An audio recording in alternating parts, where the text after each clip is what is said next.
Top quality और consistent performance के लिए सिर्फ सिल्वर पंप नाम याद रखना।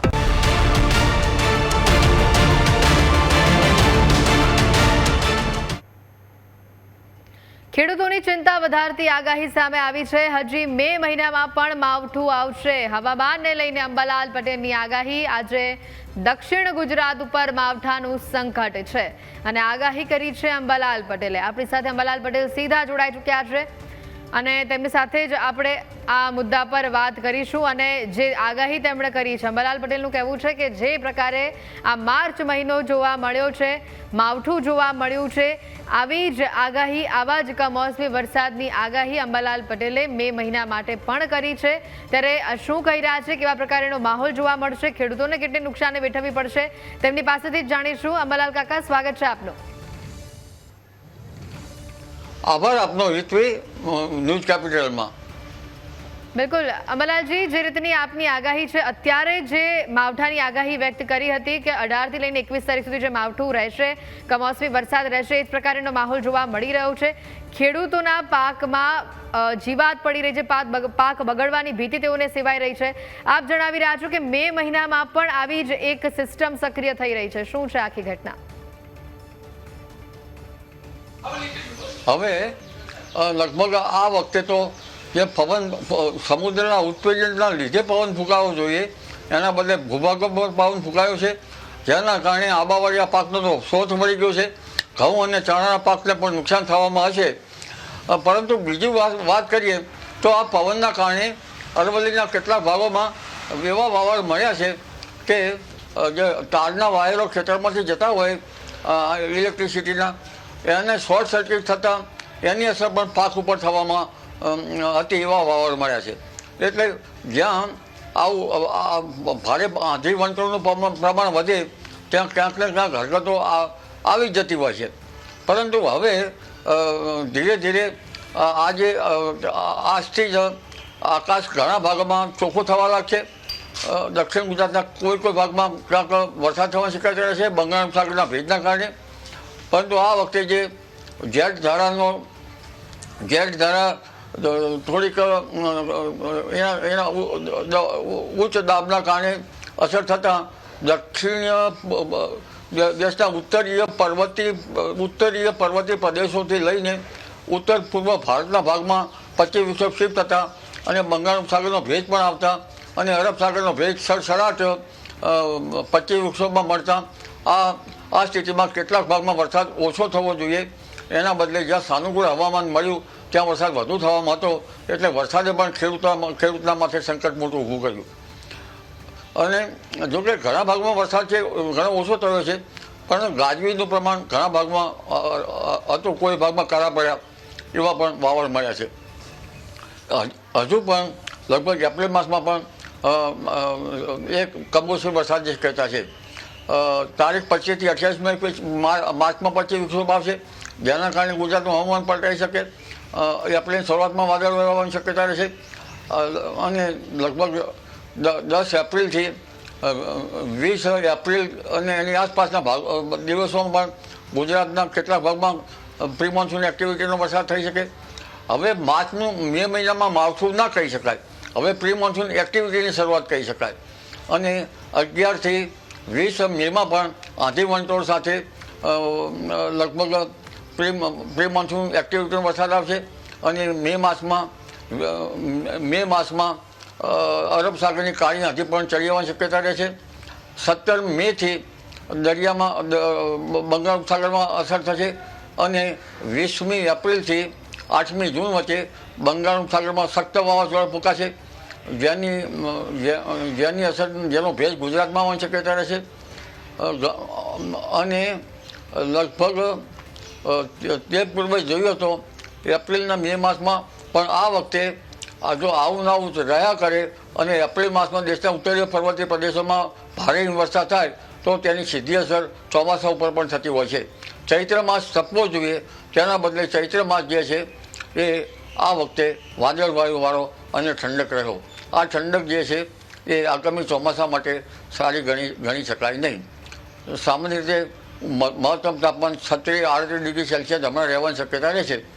આમ નહીંતર આ માસમાં 41 ડિગ્રી સેલ્સિયસ 40થી 41 ડિગ્રી સેલ્સિયસ તો મહત્તમ ઉષ્ણતામાન રહેવાની શક્યતા રહે. 26મી એપ્રિલ બાદ ગરમી પડવાની શક્યતા રહે. જી બિલકુલ અંબાલાલજી, આપ જે રીતે કહી રહ્યા છો કે મે મહિનામાં પ્રી મોન્સૂન એક્ટિવિટીની શરૂઆત થઈ જશે. હવે જે રીતના અત્યારે માવઠા થઈ રહ્યા છે, આપણે ચોમાસાનું પણ પ્રિડિક્શન અહીંયા જોઈએ, ચોમાસાની પણ વાત કરીએ તો કેવું ચોમાસું આ વખતનું આપ જોઈ રહ્યા છો? પ્રી મોન્સૂન એક્ટિવિટી તો આ માર્ચથી જ એવો વરસાદ થયો. પ્રી મોન્સૂન એક્ટિવિટી સામાન્ય રીતે એપ્રિલ માસમાં થતી જ હોય છે અને ત્યારબાદ ધીરે ધીરે પ્રી મોન્સૂન એક્ટિવિટી મે માસમાં પણ થતી હોય છે. એટલે આગામી ચોમાસું તો લગભગ એકંદરે સારું જવાની શક્યતા ગુજરાતમાં રહી શકે. 20 એપ્રિલ બાદ 20 એપ્રિલથી લગભગ 8 જૂન વચ્ચે બંગાળ ઉપસાગર સક્રિય રહેતા ત્યાંની અસરના કારણે ચોમાસા પર અસર થઈ શકે, વરસાદ કંઈ આવી શકે. 24 મેથી 8 જૂન વચ્ચે લગભગ ગુજરાતના કેટલાક ભાગમાં વરસાદ થવાની શક્યતા રહી શકે અને આ વખતે વરસાદ ચોમાસાનું શરૂઆતનો વરસાદ વૃશ્ચિક નક્ષત્રમાં થવાની શક્યતા રહી શકે અને 5મી જુલાઈ બાદ પણ ગુજરાતના ઘણા ખરા ભાગોમાં વરસાદ થવાની શક્યતા ગણી શકાય. જી બિલકુલ અંબાલાલજી, ગત વર્ષની વાત કરીએ તો આપણે જોયું હતું 2025માં પણ ઉનાળામાં આ પ્રકારે ઘણા બધા માવઠા આવ્યા હતા અને બાદ પછી પ્રી મોન્સૂન એક્ટિવિટીની વાત કરીએ કે પછી ચોમાસાનું વાત કરીએ, એકંદરે ચોમાસું ઘણું લાંબુ રહ્યું હતું અને ઘણું સારું રહ્યું હતું. અને આ વખતે પણ ક્યાંક આપણે એવું જ જોઈ રહ્યા છે કે ઉનાળાની સિઝનમાં જે માવઠા આવી રહ્યા છે અને પછી આપ જણાવી રહ્યા છો કે ચોમાસું પણ સારું છે. એટલે હવે વાત જ્યારે ખેડૂતોની આવે તો ખેડૂતો ચિંતામાં છે કે પાક કેવી રીતનો લેવો. માવઠાના કારણે પાકમાં જીવાત પડી રહી છે. ચોમાસામાં સારા વરસાદની સામે અતિવૃષ્ટિ ઘણીવાર થઈ જાય છે અને પાક બધો બરબાદ થઈ જાય છે. એટલે ખેડૂતોને આપ શું સલાહ આપવા માંગશો? અત્યારે હાલ વિષમ હવામાનની વિપરીત અસરના કારણે ચૂસ્યા પ્રકારની જીવાત વધી શકે અને ત્યારે એપ્રિલ માસમાં હેલિયોથિસ એટલે મગ જેવા પાકોમાં ઉનાળામાં જીવાત પણ પડી શકે. એટલે વિષમ હવામાનની જ્યારે વિપરીત અસર થાય ત્યારે પાકમાં જીવાત પડવી સ્વાભાવિક છે અને આ વખતે ખેડૂત ભાઈઓએ લગભગ પાક સંરક્ષણના પગલાં લેવા સારા રહે. હવે એપ્રિલ માસમાં અને ઉનાળુ પાકનું વાવેતર થશે એટલે એપ્રિલ માસમાં અને મે માસમાં લગભગ બીટી કોટનનું વાવેતર થયેલ હશે અને બાજરી પાકવામાં છે. તો એ વખતે જો વરસાદ થાય તો બાજરીના પાકનો પણ ઘાણ નીકળી જાય. પણ પવનની ગતિ, વાયુની ગતિ આ વર્ષે વધારે રહેવાની શક્યતા છે. જી એટલે ખેડૂત ભાઈઓને કંઈક હરકત આવી શકે અને ચોમાસું જે છે એ લગભગ બંગાળ ઉપસાગરનો અને અરબ સાગરમાં જોવા જઈએ તો 17મી મે પછી બંગાળ ઉપસાગરમાં ખતરનાક ચક્રવાતો જોવા મળશે અને અરબ સાગરમાં પણ હલચલ જોવા મળે. 8 જૂનથી 20મી જૂન વચ્ચે અરબ સાગરમાં પણ કંઈક ચક્રવાત જોવા મળે. કદાચ વહેલું પણ થઈ શકે. જી બિલકુલ અંબાલાલજી, હવે ગરમીની પણ વાત કરીએ તો આપણે જોયું આ વખતે કે માર્ચ મહિનાની શરૂઆતમાં જ તાપમાનનો પારો 40+ ગયો, 42ની આસપાસ જોવા મળ્યો. હવે જ્યારે આ માવઠાની અસર, આ વેસ્ટર્ન ડિસ્ટર્બન્સની અસર ઓછી થઈ રહી છે એટલે ગરમીના પ્રમાણમાં પણ વધારો થશે. કેટલું તાપમાન આપ જતું જોઈ રહ્યા છો? કેવી ગરમી આ વખતે રહેશે? અને આ માવઠાના કારણે જે કેરીના પાકમાં નુકસાન થયું છે, આગળ હવે કેરીના પાકનો ઉતારો અને તે આપ કેવી રીતે જોઈ રહ્યા છો? આ વખતે પવનની ગતિ છે એટલે કેરીના પાકમાં તો અસર થવાની શક્યતા છે જ. પરંતુ હમણાં આ જે અત્યારે હાલ જે ઠંડકવાળું વાતાવરણ થયું છે એ હરકતરૂપ છે. આવું નવું વાતાવરણ પછી વૃક્ષો એપ્રિલ માસમાં આવે જેટલા ઉત્તરીય પર્વતીય પ્રદેશોમાં તો તેની ચોમાસા પર સીધી અસર થવાની શક્યતા રહે છે. ગત સાલનું ચોમાસું હતું એ નિરનિરંતર ચોમાસું કહી શકાય નહીં, કારણ કે વર્ષાગર્ભ પૃષ્ઠ થાય તો જે નિરંતર ચોમાસું કહેવાય. તે લો પ્રેશરના કારણે થવામાં હતું એવું મારું માનવું છે. કારણ કે બંગાળ ઉપસાગરમાંથી ઘણી વખત જે વાવાઝોડાની આંખ છે એ છે ભૂભાગો પર આવતી હતી અને આ આંખ જે છે એ પણ વરસાદને લાવતી હોય છે. એટલે લો પ્રેશરના કારણે આ વર્ષે પણ ચોમાસું આવવાની શક્યતા રહે છે.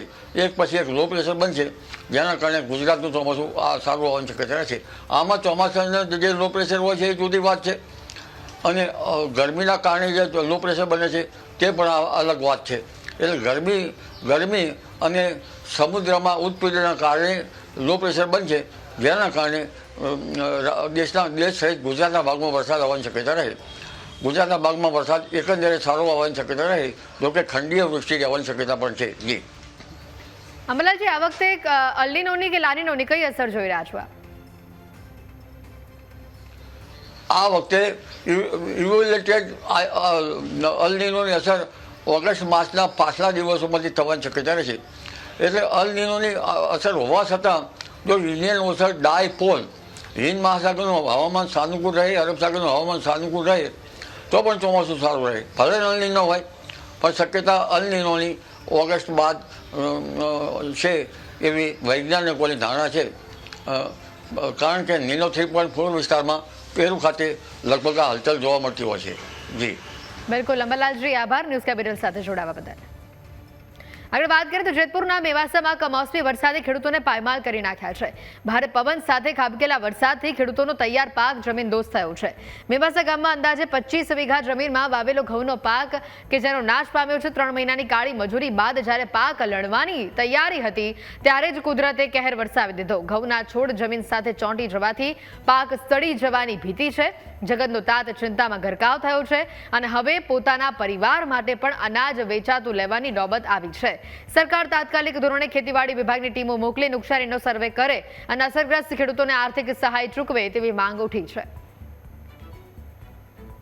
મોસમી વરસાદને કારણે છે ત્યારે ખેડૂતોમાં છે તે પાકને છે તે નુકસાન જોવા મળી રહ્યું છે. જેનો પહેલા તો આપણે દ્રશ્ય બતાવવાનો પ્રયત્ન કરીશ કે જે હાલ જેતપુર પંથકમાં છે તે મેવાસા ગામ છે તે મેવાસા ગામના જે ખેતરમાં છે તે પાક છે તેને નુકસાન થયું છે. મોટા પ્રમાણમાં છે તે પાકને નુકસાન થયું છે. આપણે સીધા દ્રશ્ય પહેલા બતાવવાનો પ્રયત્ન કરીશ કે હાલ જે આ પાક છે તે પાક અત્યારે સાવ ધોવાઈ ગયો છે. વરસાદને કમોસમી વરસાદને કારણે છે ત્યારે આપણી સાથે પણ ખેડૂતો પણ જોડાયા છે. આપણે એને પણ પૂછવાનો પ્રયત્ન કરીશું કે હાલ જે પાક છે તેમાં જે ઘણું બધું નુકસાન થયું છે તે પૂરતા પ્રમાણમાં છે તે પાકને નુકસાન જોવા મળી રહ્યું છે. ત્યારે આપણી સાથે અહીંયા સ્થાનિક ખેડૂતો જોડાયા છે. આપણે એને પણ પૂછવાનું કર્યું. શું કહેશું જે પાક છે તમારો તેને નુકસાન થયું છે? હવે પાક આની અંદર સાવ બરબાદ થઈ ગયો છે. પાક અત્યારે આમ તૈયાર થવાની તૈયારીમાં હતો, પણ અત્યારે આની અંદર કોઈ પણ પ્રકારના દાણા કે કોઈ ચડે એવું છે ને. અત્યારે તમે જોયું આની અંદર કે નીચે હાવ સૂઈ ગયા છે ઘઉં, એટલે આની અંદર કોઈ પણ જાતનો હવે પાક લેવા પણ છે નહીં. હાવ પાક બરબાદ થઈ ગયો છે આની અંદર. એટલે આમાં કઈ લેવા જેવું રહ્યું જ નથી આની અંદર એના જેવી પડે. અને આખા ગામની અંદર બધે એક તો જો આની અંદર ભાવ છે નહીં ઘઉંના અત્યારે, અને એમાંય પાક જે આ થવાનો હતો એ બરબાદ થઈ ગયો. એટલે હવે ઘઉંમાં કઈ લેવા પણ છે નહીં. અને અત્યારે આખા ગામની આજુબાજુના ગામની બધી આ જ પરિસ્થિતિ થઈ ગઈ છે. અત્યારે કમોસમી વરસાદને લીધે બધા ઘઉં ઢળી ગયા છે અત્યારે. અંદાજે કેટલાક વીઘામાં હશે તમારું? એટલે ગામની અંદર કયો છો તમે? હા, અંદાજે અત્યારે 1500 થી 1700 વીઘાની અંદર ઘઉં ઢળી ગયા છે બધા. અને થોડા ઘણા જ હજી ઘઉં નીકળ્યા છે અને બાકી બધા ઘઉં પૂરા થઈ ગયા અત્યારે. આપણી સાથે બીજા પણ ખેડૂત છે, આપણે એને પણ પૂછવાનો પ્રયત્ન કરતું. શું કહેજો જે પાક છે તેને લઈને વરસાદને લઈને નુકસાન થયું છે? સાહેબ, નુકસાનમાં તો જો સામું જ દેખાય છે. અત્યારે આ વરસાદ આવ્યો એટલે બધું જમીન ભેગા ઘઉં કરી દીધા. જમીન ભેગા ઘઉં કરી દઈએ એટલે નીચેથી હળો પડી જાય. હળો પડે એટલે ડુંડીમાં કાંઈ પોષણ જાય નહીં, એટલે બધું હળી જાય, કાંઈ રહે નહીં. એટલે આમાં હવે કદાચ ને આમાં ઘઉં થાય તો એ 15-17 મણ ઘઉં થાય, નકર આ 50-55 મણ ઘઉં થાય. એટલે થોડું ઘણું અમને એક તો ભાવ છે નહીં બરાબર. જે ભાવ મળવો જોઈએ 500 થી 600 રૂપિયા, એની જગ્યાએ 400 રૂપિયા બજાર ભાવ છે. હવે આ અમારા ઘઉં ઝીણા થાય એટલે માર્કેટમાં અમે આને વેચવા જાય ને તો 300 રૂપિયા 250 રૂપિયા ભાવ આવે બધી બાજુથી મારે. એક તો પ્રોડક્શન નહીં અને બીજી બાજુ ભાવ નહીં. એટલે આમાં અમારે તો મજૂરને ભાગ્યાને શું દેવું? એક તો એને બિચારાને ઉપાડ થઈ ગયા હોય અને આની ઉપર એને રોજી રોટી હોય, તો એ લોકો આમાં એના ભાગમાં શું આવે? અમે તો ખેડૂતને આ જ થવાનું છે. અંદાજે આ કેટલાક વીઘામાં ઘઉં હશે? આ ઘઉં મારે છે એ 15 વીઘામાં છે. એટલે આખા ગામની અંદર ક્યાંય રહ્યા નથી. વાવાઝોડી જેવી એવી વરસાદ એવો આવ્યો, પૂરું કરી દીધું, કાંઈ રહેવાનું નથી, બધું પૂરું થયું. આપણી સાથે ખેડૂત પણ બીજા પણ છે ભાગ્ય, આપણે એને પણ પૂછવાનો પ્રયત્ન કરીશું. શું કહેશો જે આ પાક છે તેને લઈને નુકસાન થયું? આમાં હવે શું કેવું, આ મારે તો ભાગ્યું આવેલો હતો. આમાં વરસાદ આવ્યો એટલે આ બધું ઘઉં ઢરી ગયા નીચે. તો આમાં બધું આપણે પૈસા સેટ પાંચ લીધા હોય એ પછી ઉપાડ શેમાં ભરે? આ ઘઉં ન થાય એટલે પછી ઉપાડ ખાવાનો ન વધે એવું થયું. અંદાજે કેટલાક વીઘામાં નુકસાન થયું છે? એ 25 વીઘામાં થયું નુકસાન. તમારી શું માંગ છે? અમારે શું માંગ, સરકાર દે વળતર એવું માંગ હે, બીજું શું. ખેડૂતો દ્વારા એક જ માંગ કરવામાં આવે છે કે સરકાર દ્વારા છે તે વળતર આપવામાં આવે. આશીષ પટાડિયા, ન્યૂઝ કેપિટલ, મેવાસા.